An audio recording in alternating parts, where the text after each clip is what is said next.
جب دشمنوں کے لشکر چاروں طرف سے مسلط ہوئے اور مدینے کو گھیر لیا گیا تھا اور یہ لگ رہا تھا کہ اب اسلام کا دم واپسی ہے، اب اس کے لیے بقا مشکل ہے، اور کلیجے منہ کو آ رہے تھے اور آنکھیں پتھرا گئی تھی، اس وقت نبی یہ کہہ رہے تھے جبکہ پیٹ پر 2 پتھر بندھے ہوئے تھے، فاقے گزر رہے تھے، فرما رہے تھے عراق فتح ہوگا، شام فتح ہوگا، یمن فتح ہوگا۔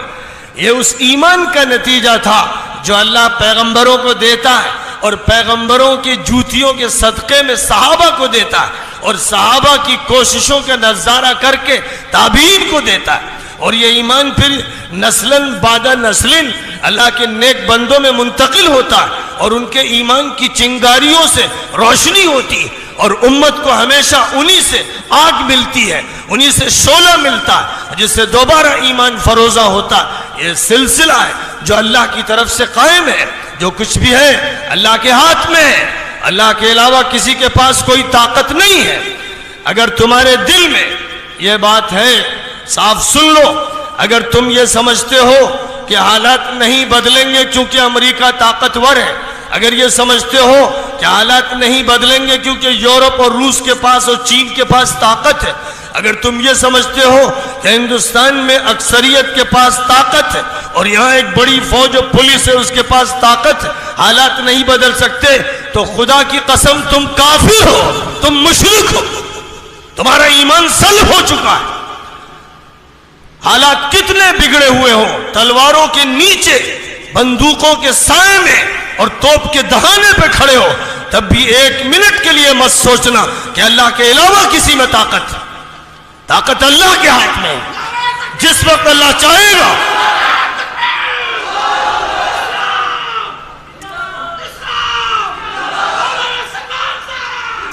جس وقت اللہ چاہے گا، جیسا چاہے گا۔ قرآن اسی سے بھرا ہوا ہے۔ افسوس کہ مسلمان قرآن کی تلاوت کرتے ہیں لیکن سمجھتے نہیں،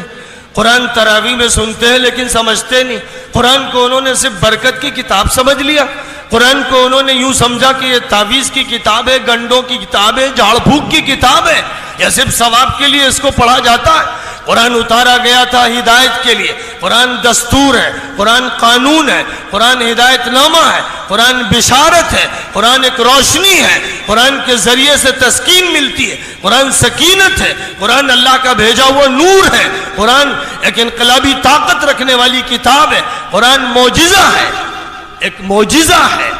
جیسے معجزہ حضرت صالح کو دیا گیا اونٹنی کی شکل میں، اور حضرت موسیٰ کو دیا گیا لاٹھی کی شکل میں، ید بیضا کی شکل میں، اور جیسے معجزہ دیا گیا حضرت عیسیٰ کو اپنے پھونکنے کی طاقت کی شکل میں اور قم باذن اللہ کی شکل میں، ویسے ہی بلکہ اس سے زیادہ طاقتور، اس سے زیادہ مؤثر، اس سے زیادہ جامع، اس سے زیادہ ہمگیر، اس سے زیادہ تابندہ اور پائندہ اور اس کے زیادہ ہمیشہ رہنے والا طاقتور معجزہ ہے، وہ قرآن پاک ہے۔ قرآن پاک کا معجزہ اس امت کو دیا گیا ہے اور پیغمبر اپنے معجزے کے ساتھ رخصت ہو گئے۔ حضرت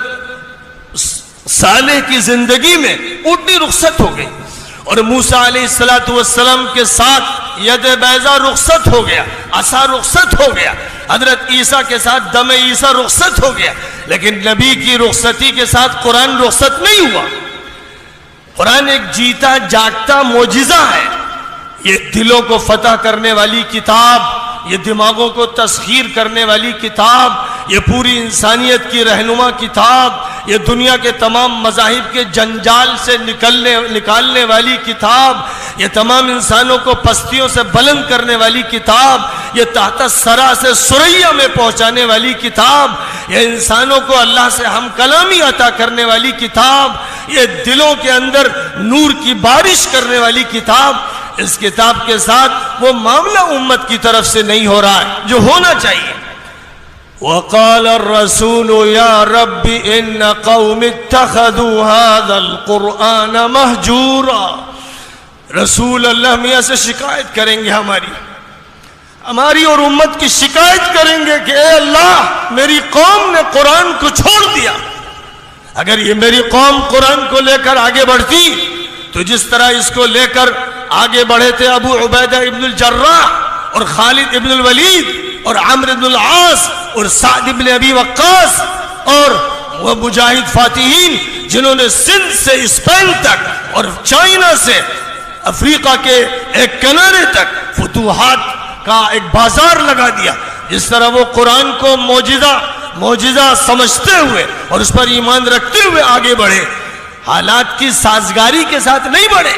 جب چاروں طرف طوفان تھا الحاد کا، باطل طاقتوں کا، ان کے ہتھیاروں